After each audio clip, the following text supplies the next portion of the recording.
Y hoy vamos a hablar, doctor, acerca de la halitosis. Y vamos a ahora poder entender qué es lo que sucede. ¿Qué es entonces la halitosis? ¿En qué consiste? ¿Cómo no? Bueno, la halitosis, también conocida como mal aliento, ¿verdad? Se refiere básicamente a un olor desagradable que emana o proviene de la zona bucal, ¿verdad? Cuando una persona ya y que sobrepasa ciertos límites normales que pueden ser hasta cierto punto habituales cuando los seres humanos tenemos a veces ayunos prolongados o ciertas condiciones que pueden hacer que nuestra boca disminuya un poco. Ya vamos a hablar de las clasificaciones, pero cuando ya realmente esto ya se vuelve un olor desagradable que es perceptible o se puede percibir por las otras personas, las personas que rodean al ser humano en cuestión, entonces ya estamos hablando de un caso de halitosis, algo que es perceptible en el ambiente social, ¿verdad? O sea que, mal aliento. Doctor, el simple hecho de que uno tenga mal aliento en un momento no significa que tenga halitosis. No necesariamente, depende, porque vamos a ver la clasificación. Justamente, si quiere, pues entramos de lleno en ese tema, ¿verdad? Porque realmente lo que sucede, lo que hay que entender es que hay dos tipos. Empecemos hablando de las dos clasificaciones más importantes, ¿verdad?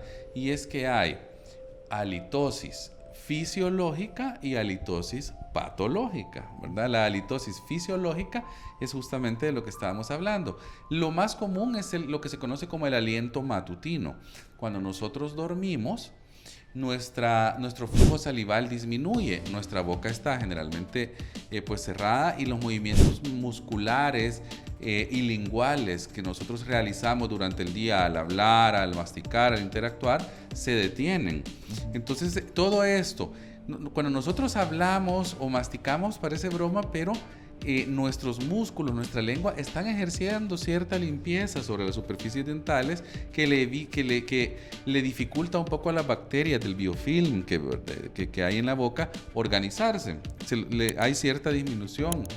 Se los complica, además de que al disminuir el flujo salival, la boca se reseca un poco y hace que las bacterias en ese momento pues tengan la posibilidad de producir cierta organización, además de que todo nuestro tracto gástrico entra es decir, al descansar nosotros y al dormir, nuestro metabolismo cambia.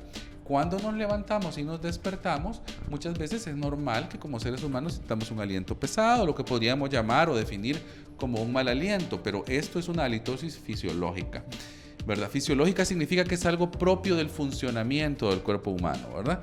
Generalmente desaparece con la ingesta de alimentos. Ya cuando una vez nosotros desayunamos, comemos, ya eso empieza a desaparecer, ¿verdad? Es más común, de hecho, que desaparezca con la ingesta de alimentos a que desaparezca al cepillarse los dientes. Es decir, si yo me levanto y recién me cepillo, podría seguir sintiendo algo, pero cuando yo como, ya eso desaparece. Esto es una halitosis fisiológica o aliento matutino. También puede darse cuando hay ayunos muy prolongados, ¿verdad? Una persona que pasa mucho tiempo sin comer, sin tomar agua, sin hablar, y de repente puede empezar a sentir algo parecido, he notado yo que este tipo de situación se ve en personas, por ejemplo, los vendedores que tienen que hablar durante mucho tiempo, o personas que tienen que dar clases, por ejemplo. Entonces, el hecho de estar hablando mucho lo que pasa, sí, pues lo que pasa en esos casos es que combinamos a veces el ayuno prolongado con resequedad bucal, porque a veces al hablar mucho también estas personas pueden tener, en personas de la tercera edad, ¿verdad?, o adultos mayores, suele observarse que el flujo salival disminuye. Entonces, mientras nosotros tenemos la boca más seca, más reseca, entonces hay más posibilidades de que se den este tipo de situaciones sin que haya enfermedades bucales asociadas, ¿verdad? Que ya vamos a hablar de la halitosis patológica también. Nos estamos refiriendo ahorita a la fisiológica, es decir, lo que podemos sentir cuando, aunque no haya una condición de enfermedad, ¿verdad?, sino que son simplemente características que se dan por este tipo de factores que pueden afectar nuestro aliento, ¿verdad? Ayunos prolongados, resequedad bucal. Hay personas que necesitan a veces hidratantes bucales, hay saliva artificial, por así decirlo, que puede ser útil cuando una persona padece de ciertos niveles de flujo salival bajo o celostomía, como se le conoce, ¿verdad? no hay que preocuparse cuando pasa esto. En primer lugar, lo del aliento matutino que mencionábamos es una situación normal. Las personas, como usted dice, que pasan mucho tiempo a veces hablando, su boca se seca, tienen que tener el cuidado de tener algún medio, por ejemplo, de hidratación, ¿verdad? Tomar agua, darse sus periodos de descanso, pero son situaciones que son manejables en la gran mayoría de los casos, es decir, cuando es una halitosis fisiológica. Ahora podemos hablar de la otra clasificación, que sería la halitosis patológica, ¿verdad? Esta a su vez tiene ya varias subdivisiones, porque la halitosis patológica ya se divide en halitosis verdadera, pseudohalitosis y otra condición que se llama halitofobia, ¿verdad? Son tres clasificaciones dentro de la halitosis patológica, es decir, cuando ya hay algo que no es normal y está asociado. Lo más común en la halitosis patológica pues es la halitosis verdadera, que así se llama, ¿verdad? La halitosis verdadera es cuando hay una enfermedad asociada y que me está produciendo el mal aliento. A su vez, esta halitosis verdadera tiene una subdivisión más, que es halitosis verdadera de origen bucal y halitosis verdadera de origen extrabucal, ¿verdad? Entonces vamos a ir hablando de cada una, si le parece, poco a poco, ¿verdad? Perfecto. Una de las situaciones que comúnmente se escuchan por ahí es: esta persona debe tener una enfermedad estomacal. ¿Será cierto eso? Bueno, eso ahí nos estamos refiriendo ahí sí puede ser, pero esto se llama halitosis verdadera de origen extrabucal, ¿verdad? Cuando no es cuando las causas del mal aliento o halitosis no están propiciadas por una enfermedad en cavidad bucal. Existe, es cierto, pero es solo el 10% de los casos. O sea, es que el 90%, correcto, el 90% de los casos de halitosis o mal aliento son de origen bucal, ¿verdad? Entonces, la halitosis verdadera de origen bucal ocupa el 90% de las causas de mal aliento, y esta está generada por enfermedades bucales. Enfermedades bucales y una condición más a la que me voy a referir, que es mala higiene también, porque al haber una higiene bucal deficiente puede haber halitosis, principalmente cuando no se da una buena limpieza de la superficie lingual. La lengua se tiene que limpiar. ¿Por qué se da el mal aliento? El mal aliento se da por algo que se llama los compuestos volátiles sulfurados, ¿verdad? O CVS. Estos compuestos volátiles sulfurados son producidos principalmente por bacterias gram negativas, y en nuestra cavidad bucal, en ciertas condiciones como la enfermedad periodontal y también cuando hay una mala higiene de la lengua, sobre todo en los 2/3 posteriores de la lengua, ahí se puede ser un receptáculo muy bueno para que se den colonias de bacterias gram negativas que producen estos compuestos volátiles sulfurados responsables de la halitosis, ¿verdad? O mal aliento. Si algo no queda claro o necesitan, me lo puede, pues yo lo retroalimento con mucho gusto, porque sí es muy importante tener esto en mente, ¿verdad? El mal aliento de origen bucal se produce por algo que se llama compuestos volátiles sulfurados, que son producidos por bacterias gram negativas principalmente. Ahora, ¿estas bacterias siempre están ahí o llegaron a través de la ingesta de alimentos? Generalmente lo que pasa es que son, es decir, habitantes normales de cavidad bucal, pero su exacerbación o su colonización en exceso o su proliferación se debe a enfermedades o a mala higiene, ¿verdad? Por ejemplo, la más común en este tipo de situaciones es la periodontitis o enfermedad periodontal. ¿Por qué? Porque las bacterias gram negativas son tremendamente preponderantes en las enfermedades periodontales, y como hemos visto, las bacterias gram negativas producen estos compuestos volátiles sulfurados, que son los que producen la halitosis, ¿verdad? Entonces, y también lo que decía, ¿verdad? El dorso de la lengua mal higienizado, las caries dentales, todo lo que es la halitosis o el mal aliento verdadero de origen bucal está relacionado a enfermedades netamente de cavidad bucal. Por ejemplo, caries dentales, enfermedad periodontal, como dije, ¿verdad? Que es la enfermedad que nos va destruyendo el hueso, ¿verdad? Y que produce inflamación de encías y profundización ahí del surco que está entre la encía y el diente.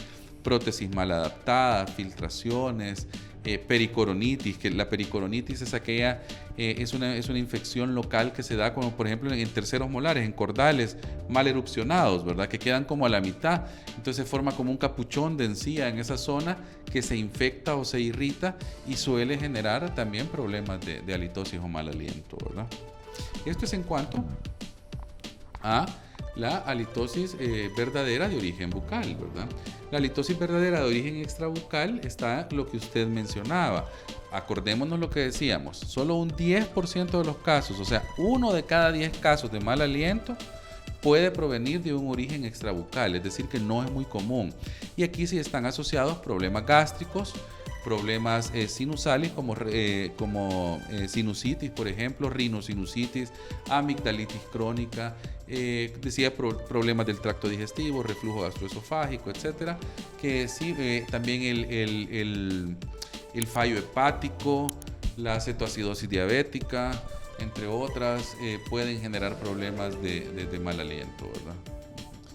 Doctor, una situación que a veces llama la atención cuando uno mira algunos casos un tanto extremos de una calcificación muy grave que se da en los dientes, a veces aparece mucho sarro, mucho cálculo. Mucho sarro, sí. Y ya muy duro, entonces habrán tal vez algunas preguntas que nos surgen, por ejemplo, claro. Esta persona nunca va, yo me imagino que eso produce mal olor, mal aliento. Ahora, ¿la persona no siente eso? Lo que pasa es que nuestras papilas olfativas se fatigan bien rápido. Eso es como cuando uno se echa perfume, ¿verdad?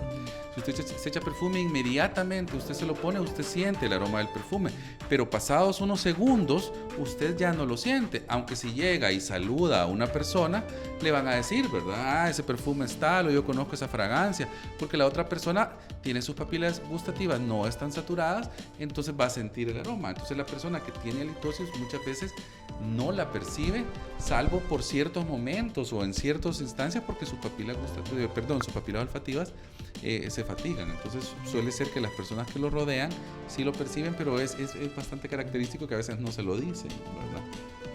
Entonces suele suceder, esa es una de las características, ¿verdad? Ahora, doctor, en cuanto si logra identificar esto, obviamente ustedes como profesionales saben diagnosticar la condición en la que está la persona. ¿Cuáles serían los tratamientos a los cuales la persona debe? Vamos a ver, en cuanto al diagnóstico es bien interesante porque uno lo hace principalmente por experiencia clínica, ¿verdad? Es un diagnóstico bastante empírico, sin embargo hay ya ciertos equipos que se usan para hacer lo que se llama una cromatografía de gases, ¿verdad?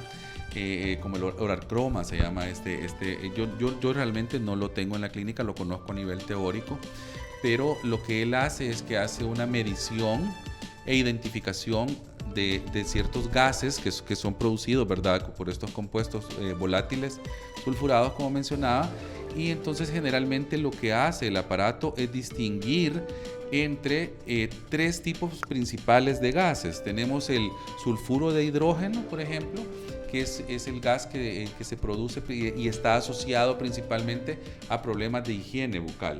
Cuando este gas es el que predomina en la cromatografía de gases, el sulfuro de hidrógeno, entonces estamos principalmente en una halitosis provocada por deficiencias en la higiene bucal, ¿verdad? Una mala higiene. Luego hay otro gas que se llama metilmercaptano. Este gas está relacionado a las bacterias periodontopatógenas, principalmente la Porphyromonas gingivalis, ¿verdad? Es decir, bacterias gram negativas que lo están produciendo o generando. Entonces, cuando la preponderancia en la cromatografía de gases es por metilmercaptano, entonces estamos en presencia de una halitosis que es principalmente producida por enfermedad periodontal, ¿verdad? Una enfermedad bucal periodontal. Y luego hay un tercer gas que es el sulfuro de dimetilo, que si este es el que predomina en esta cromatografía de gases, entonces ahí sí estamos en presencia de una halitosis de origen extrabucal, principalmente asociada a problemas gástricos o sinusales, ¿verdad? Eso es en cuanto al diagnóstico. Ahora, el tratamiento consiste en eliminar las causas. Aquí es principalmente determinar, uno hace una historia del paciente. Digamos, si una persona tiene mal aliento, ¿verdad? Ya le dijeron, por ejemplo, en su entorno social que está teniendo mal aliento en diferentes horarios del día. No, lo primero es consultar a su odontólogo. Uno tiene que determinar, en primer lugar, si hay factores locales para considerarla. En primer lugar, determinar, porque no hemos terminado la clasificación, de hecho. Recuérdese que está la pseudohalitosis y la halitofobia. Ya vamos a hablar de ellas. En primer lugar, cuando es una halitosis verdadera, ¿verdad? Hay que identificar el origen. Por ejemplo, si hay un paciente con enfermedad periodontal, ¿verdad? Entonces hay que tratar la enfermedad periodontal, hay que hacerle todo el protocolo de tratamiento de enfermedad periodontal, alisado radicular, cirugía periodontal de ser necesaria, extracción de las piezas de mal pronóstico, por ejemplo, ¿verdad? Si, por ejemplo, fuese un problema de origen extrabucal, pues hay que referirlo con el profesional indicado. Puede ser un otorrinolaringólogo, puede ser un gastroenterólogo, dependiendo del caso. Y si es un problema de higiene, ¿verdad? Entonces hay que instruir al paciente en hábitos de higiene bucal para que mejore sus estándares de higiene, y la halitosis o el mal aliento pues va a disminuir o desaparecer, ¿verdad? Básicamente. Entonces el tratamiento va orientado a eliminar la causa. Fíjense bien, no, es importante eliminar la causa, no enmascararla. Es decir, que si hay un paciente con periodontitis, por mucho que él ya se lave los dientes, se pase hilo dental, use enjuagues bucales de cualquier tipo, no va a desaparecer la halitosis porque la causa subyace, ¿verdad? Es decir, ese tratamiento no es suficiente como para eliminarlo, ¿verdad? Entonces ya se vuelve una cuestión mucho más profunda que hay que atender. Sí, así es. O sea, eliminar la causa, ¿verdad? Si es una caries dental, hay que eliminar la caries dental.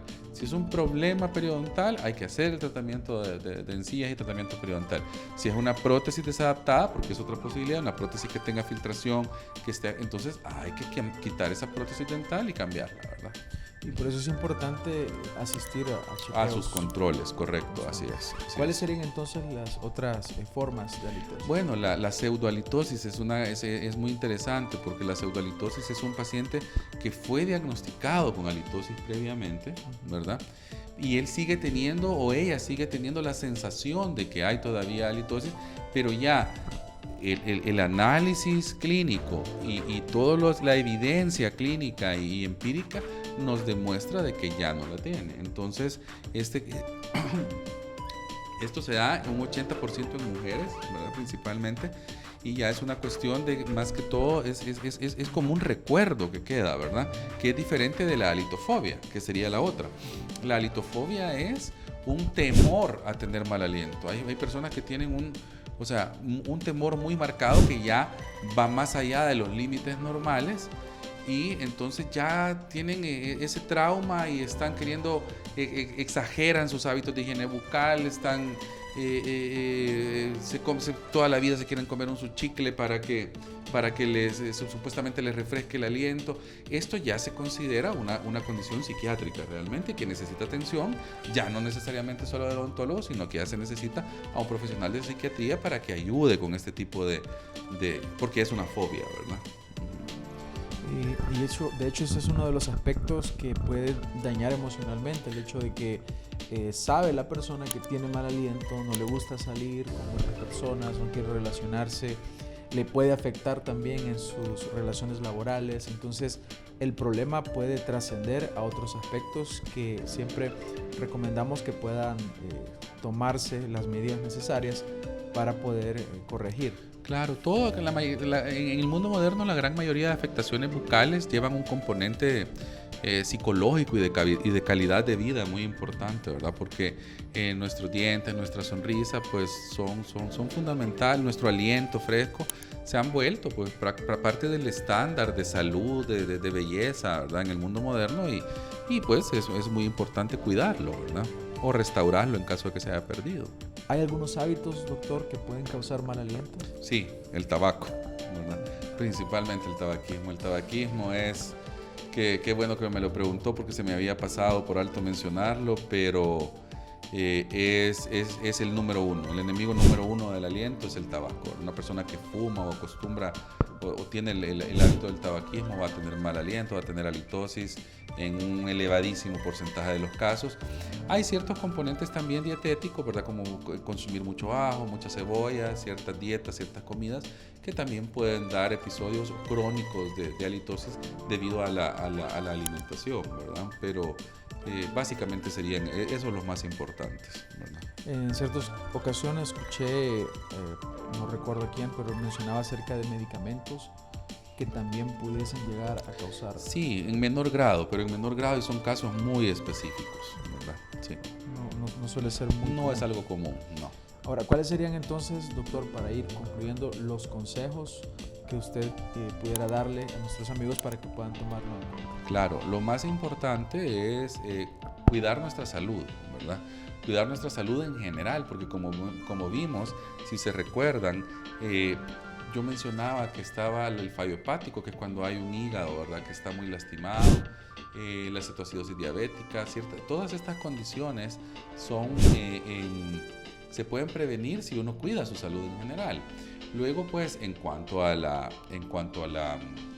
de origen bucal, al mal aliento de origen bucal, lo más importante es buenos hábitos de higiene bucal, acostumbrarse a habituarse a hacer una buena higiene, consultar periódicamente a su odontólogo, muy importante. Si ya hay, por ejemplo, restauraciones, ¿verdad?, rellenitos, prótesis dentales, pues es muy importante estar en contacto con su profesional, dándoles mantenimiento y asegurándose de que no vaya a haber algo por ahí que vaya a necesitar un cambio o una sustitución. Esas vendrían siendo las claves más importantes. Y si no fume, también, ese es un consejo importantísimo. Y básicamente pues eso, ¿verdad?